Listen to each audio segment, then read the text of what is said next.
How to delete parental controls on iPhone. In today's video, I'm going to show you how to delete or turn off parental controls on your iPhone if you've set up restrictions via screen time and need to remove them, or if you simply forgot the passcode. Don't worry, I've got you covered, so let's get started.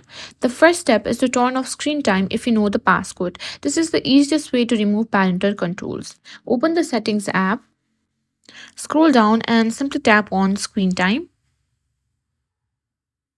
Now tap turn off screen time if you have screen time enabled, and what you need to do is simply enter the screen time passcode and confirm to turn off screen time.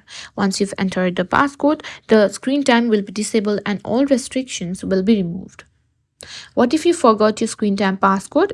Don't worry, there's a still way to reset it.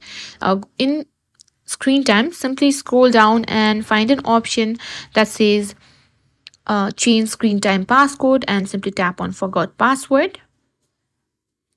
Once you've done that, you need to simply enter your Apple ID and password and follow the on-screen instructions to reset the passcode.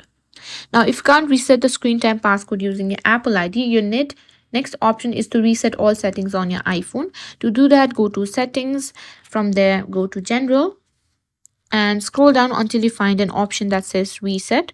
Simply click on Reset All Settings. This will remove all settings, including the screen time passcode. And that's it. That's how you remove or disable parental controls on your iPhone.